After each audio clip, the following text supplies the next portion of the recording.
Let's jump right into this explainer and unravel one of the most tragic and honestly fascinating mysteries in all of ancient epic literature. We are dropping into a pivotal moment of complete devastation, a moment where absolutely everything falls apart for our heroes, the Pandavas. And sitting right at the center of this disaster is a glaring, haunting absence. Their greatest ally, Krishna, was missing.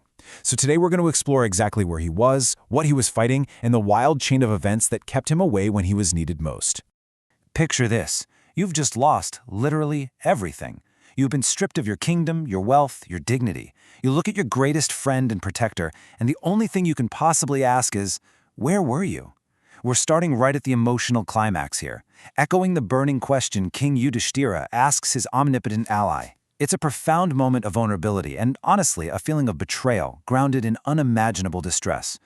The stakes of this story could not be higher. The Pandavas were being systematically dismantled in a famously rigged game of dice at Hastinapur.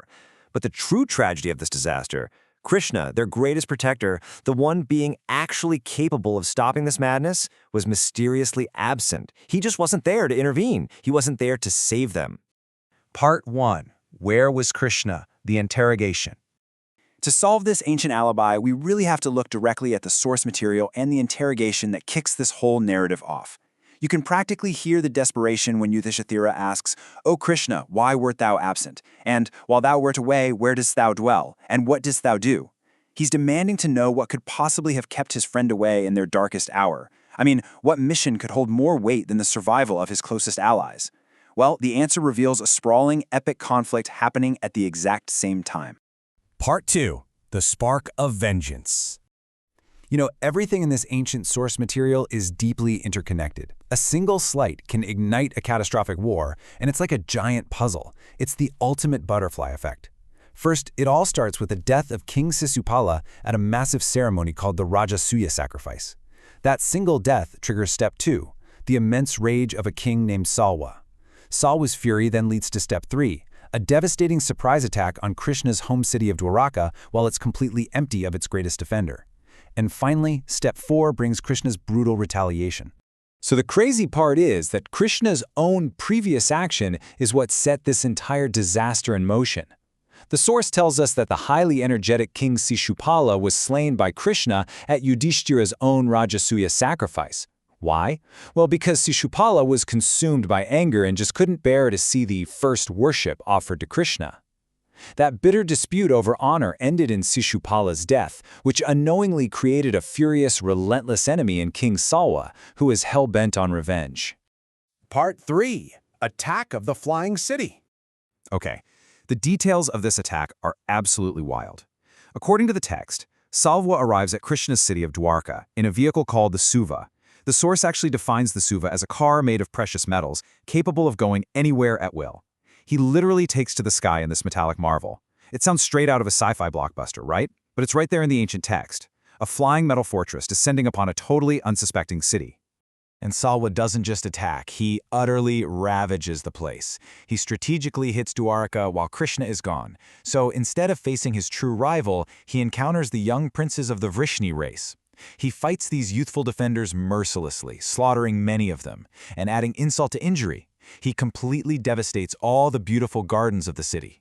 It's a total scorched earth campaign designed to inflict maximum pain while Krishna is away. Taunting his absent enemy from his flying metal car, Salwa arrogantly swears by his weapon that he won't return without sending Krishna straight to the mansion of Yama, the god of death. He's screaming out, "Where is he? Where is that wretch?" Salwa claims he's going to slay Krishna to avenge his brother Sisupala, who he argues was just a boy killed unprepared off the battlefield. His arrogance is literally echoing through the ruined skies of Dwaraka. Now contrast that with Krishna's reaction when he finally returns to his ruined city. It is cold, hard fury. When he sees the slaughtered princes in the devastated gardens and hears of Salwa's arrogance, he doesn't hesitate for a second. He tells Yudhishthira in the text, "I was agitated with wrath. I set my heart upon slaying him. The hunt is officially on." Part 4. The Ocean Battle. Krishna's counterattack is remarkably swift and relentless. After returning to his devastated home, he immediately starts tracking his enemy. He searches everywhere, finally cornering Salwa on an island in the middle of the ocean. He issues his formal challenge, and right then and there, a massive battle kicks off where Krishna has to subdue a multitude of fierce Danavas. Issuing that challenge is a truly legendary moment. Standing on that remote ocean island, Krishna blows the Panchajanya, an epic conch shell obtained directly from the sea. That blast is his formal announcement, challenging the Lord of the Sabha to combat.